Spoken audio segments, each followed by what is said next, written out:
मेरे दिल में दर्द के पेड़ हैं, यहाँ कोई खौफ़े ख़िज़ा नहीं। मेरे दिल में दर्द के पेड़ हैं, यहाँ कोई खौफ़े ख़िज़ा नहीं। ये दरख्त कितने अजीब थे, सभी मौसमों में हरे रहे। अस्सलाम वालेकुम। मैं एक बार फिर ऐमन रिज़वी और अपने YouTube channel Ayman Rizvi activist पर, जिस तरह आपने देखा कि अग्निपथ एक स्कीम लॉन्च हुई, लोगों को लगा अमिताभ बच्चन की फ़िल्म नए पार्ट में आई है। और जब बिहार में, उत्तर प्रदेश में और भारत की दूसरी स्टेटों में एहतजाज शुरू हुआ, ट्रेनें जलाई गई, तो हमें लगा शायद ये फ़िल्म की शूटिंग चल रही है। लेकिन जब देखा ये प्रॉपर्टी तो असली जल रही है, पुलिस वालों को दौड़ा दौड़ा कर सचमुच में मारा जा रहा है, थानों में आग लगाई जा रही है। फिर दिमाग के ढक्कन खुले और समझ में आया कि नहीं, ये मोदी जी का एक और घोटाला है जो मोदी जी भारत की फ़ौज के साथ करना चाहते हैं। भारत की फ़ौज के बड़े बड़े कर्नल, जर्नल सब उतर कर आ गए और उन्होंने स्ट्रीम चैनल पर बैठकर खुद कहा कि बख्श दो मोदी जी, बख्श दो, कम से कम आर्मी को तो दलाली से, ठेकेदारी से बख्श दो। लेकिन मोदी जी तो मोदी जी हैं। पूरा भारत जल रहा था।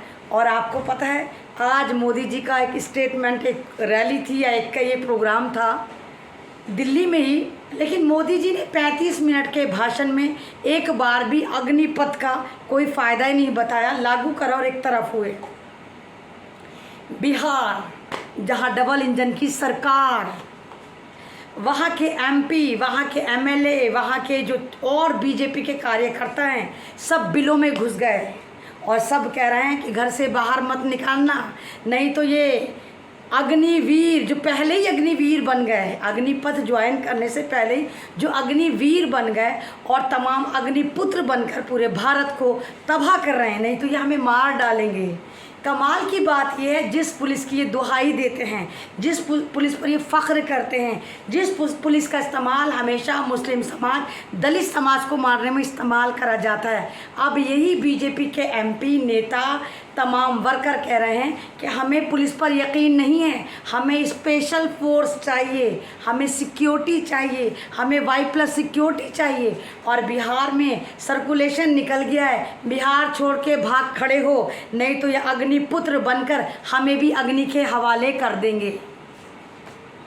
आपको पता है, मोदी जी जब भी कोई स्कीम लेकर आते हैं या भाजपा कोई भी स्कीम लेकर आते हैं, ये कोई भी स्टडी नहीं करते, कोई रिसर्च नहीं करते, आनन फानन फैसला कर देते हैं। आपने नोटबंदी देखा, 8 बजे मोदी जी आए, भाई और बहनों आज से करेंसी बंद, 500 का नोट बंद, 1000 का नोट बंद, क्योंकि हम ब्लैक मनी पे लगामें कस रहे थे। क्या हुआ? आज की डेट में भारत में सबसे ज़्यादा नकली नोट बनते हैं 500 रुपये के। उसके बाद मोदी जी आए, दफ़ा 370 हटा डाली कश्मीर से, कहा भाई और बहनों हम इस तरह आतंकवाद का सफाया करेंगे। आपको लगा आतंकवाद का सफाया हुआ? सबसे ज़्यादा आज वहाँ पर आतंकवाद मचा हुआ है, जिस तरह मारे जा रहे हैं, इवन अब तो कश्मीरी पंडित भी मारे जा रहे हैं। अग्निपुत्रों ने ऐसी तैसी मार रखी है। अग्निपुत्र जो 17-17 साल के लड़के हैं और वो कह रहे हैं कि हमें नहीं चाहिए 4 साल की नौकरी। खुद तो सत्ता में बैठे हो, एक्सपायरी बुढ़ो 70-70, 80-80 साल के हो गए और दीमक की तरह चिपट गए कुर्सियों पर, छोड़ने को तैयार नहीं हो, और हमें 4 साल की लॉलीपॉप पकड़ाकर हमें भरी जवानी में रांड पेवा करोगे। भाई जाहिर सी बात है, एक इंसान या तो जॉब प्यारी होती या घरदारी प्यारी होती। 17 साल के वो मासूम नौजवान जो फोर्स में जाना चाहते हैं, एयरफोर्स में जाना चाहते हैं, वो 22 साल में बेरोज़गार होकर बैठ जाएंगे और फिर क्या करेंगे? घंटा बजाएंगे, क्योंकि ना तो वो फौजी कहलाएंगे, ना पेंशन होगी, ना मेडिकल अलाउंस होगा, ना कैंटीन फैसिलिटी होगी। अब मोदी जी परेशान क्या करें? मोदी जी ने अपनी डिजिटल टीम को कहा, अरे मेरे प्यारों, मेरे दुलारों, कुछ करो। आज तक जो तुम करते आए हो, जो तुमने किसान मूवमेंट में करा था, जो तुमने शाहीन बाग में करा था, जिस तरह तुमने किसानों को आलिस्तानी, खालिस्तानी और फर्जी किसान पैदा करके डिजिटल में दिखाया था, जिन्होंने कभी गमले में धनिया नहीं उगाया था, उनको किसान बता के तुमने जो एक वीडियो रिलीज़ करी थी और कह रहे थे हमें ये बिल समझ में आ गए, ये तो बावले हैं जो किसान बैठे हुए हैं, ये किसान नहीं है, ये फर्जी लोग हैं। और बाद में बीजेपी बेनकाब हुई। बाद में फिर वो वीडियो वो ट्विटर पे से हटाए गए। इसी तरह मोदी जी ने और इनकी जो आईटी सेल है उसने डिजिटल लौंडे ले लिए हैं भाई। हाँ, डिजिटल लौंडे और एक्सपायरी जो कही आप, ये बुढ़े तोते ले लिए हैं। कोई पनवाड़ी की दुकान पर बैठा हुआ है, कोई बाराबंकी में बैठा हुआ है, कोई जौनपुर में बैठा हुआ है, कोई बनिए की दुकान पे बैठा हुआ है। वो तमाम एक्सपायरी डिजिटल लौंडे जो हैं वो अग्निपथ के फ़ायदे बता रहे हैं। कह रहे हैं हम अग्निपथ से सेटिस्फाई हैं। पहले तो ज़रा उनसे पूछो, अबे बुढ़ो तो तुम 33 साल के 35 साल के जो ये रेंटल एक तरह के लौंडे बन गए हो, और जो तुम फ़ायदा बता रहे हो अग्निपथ का, तुम्हें क्या मतलब अग्निपथ से? अग्निपथ की उम्र 17.5 साल से 22 साल तक थी, जो 23 साल हो गई, और तुम कह रहे हो तुम बहुत खुश हो। और आज तक ये काम जो है ये सिर्फ मोदी जी ने ही करा, ये इनका मास्टर स्ट्रोक है, फलाना स्ट्रोक है। और अग्निपुत्र यानी अग्निवीर समझने को तैयार नहीं। वो कह रहे हैं नहीं, हमें 4 साल के लिए नौकरी नहीं चाहिए। तो मोदी जी चल क्या रहा है? आपको वीर इतना पसंद आया, वीर सावरकर को आपने पॉपुलर करने के लिए इस नौकरी को करने के बाद जो आप पैदा करना चाहते हैं उनके नाम पे भी आपने अग्निवीर लगा दिया। भाई और बहनों, क्या आपको नहीं लगता ये कोई साजिश है? क्या आपको नहीं लगता ये कोई चाल है? क्या आपको नहीं लगता कि अग्निवीर जो बनाए जा रहे हैं, अग्निपुत्र जो बनाकर भारत को तहस नहस कर रहे हैं, और जो पुलिस डिपार्टमेंट कह रहा है हमारे बच्चे हैं, हमसे नाराज़ हैं, यानी मुस्लिम समाज के नौजवान अगर ये कह रहे हैं संविधानिक तरीके से कि हमारे ऊपर जो जुल्म हो रहा है, हमारे अधिकारों का हनन हो रहा है, हमारे मज़हब को गाली दी जा रही है, हमें इंसाफ दो, तो यही पुलिस वाले नरभक्षी बनकर उस समाज पर टूट पड़ते हैं। पत्थर गैंग बनाकर उनको मारा जाता है, एफआईआर करी जाती है, उनकी प्रॉपर्टी पर बुलडोज़र चला दिया जाता है। और जो नौजवान घर में होते हैं उनको भी मास्टरमाइंड बताकर ये पुलिस वाले ले जाते हैं। और कमाल की बात, मोदी जी के अग्निपथ पर ना चलने को तैयार ये अग्निवीर जो अग्निपुत्र बन गए हैं, ये ना मुँह छुपा रहे हैं ना कुछ कर रहे हैं, पुलिस वालों को दौड़ा दौड़ा कर मार रहे हैं, ट्रेनों को जला रहे हैं, बीजेपी के 5 स्टार कार्यालय को फूंक डाला, और मोदी जी खुश, कुछ नहीं बोल रहे। आपने सोचा एकदम से ऐसा क्या हुआ, पूरा भारत जलने लगा? ऐसा क्या हुआ? आपको पता है इस वक्त मुस्लिम समाज जेनोसाइड के आखिरी पायदान पर खड़ा हुआ है।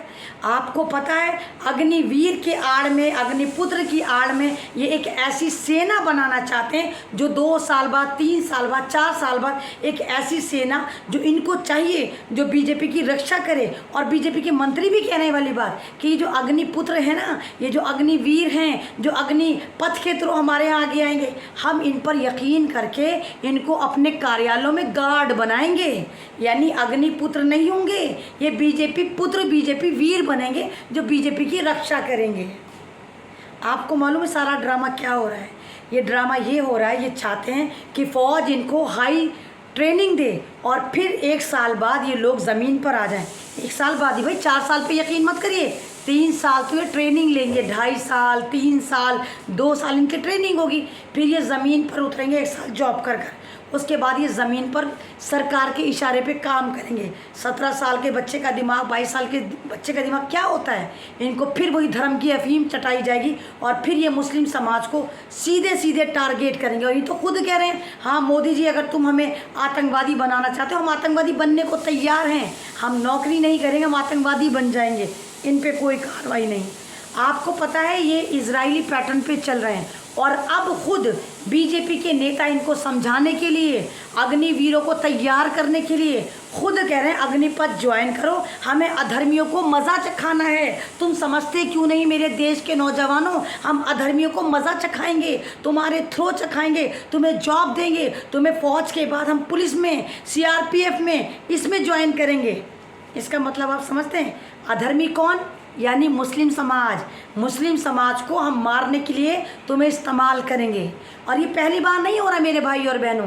अगर आप कश्मीर को जाकर देखें, आप गूगल पर सर्च करें, ये मैं अपनी तरफ से नहीं कह रही हूँ, आप गूगल पर सर्च करें, आप वीडियो लिखें, या वीडीसी लिखें, सॉरी आप वीडीसी लिखें, विलेज डेवलपमेंट कमीशन के नाम पर आरएसएस के पालतुओं की भर्ती करी गई, जिसको सेना से ट्रेनिंग दिलाई गई। और कश्मीर में सबसे ज़्यादा जो तबाहियाँ मचाई वो इन वीडीसी ने मचाई, यानी वीडीसी के अंतर्गत जो काम कर रहे थे, फौज से ट्रेनिंग लेकर ऐसे नौजवान जो मुसलमानों का खून पीना चाहते थे, मुसलमानों को मारना चाहते थे, उनकी बेटियों की इज्जत लूटना चाहते थे, उन लोगों को वीडीसी में ज्वाइन कराया गया, विलेज डेवलपमेंट कमेटी में।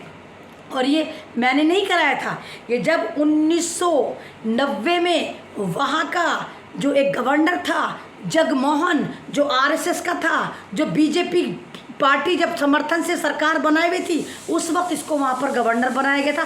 तब इसने ये वीडीसी बनाया था, विलेज डेवलपमेंट कमीशन, जो मुसलमानों के ख़िलाफ़ काम किया, मुसलमानों की घरों में ज़्यादा की लड़कियाँ उठाई, उनकी इज्जतें लूटी, 14-14, 12-12 साल के बच्चों को मारा गया और आतंकवादी बनाया गया। ये वीडीसी के ही ट्रेंड पर अब ये अग्निपथ लेकर आए हो, लेकिन ये इनके गले की हड्डी बन गया है, ना उगले बनता ना निगले बनता।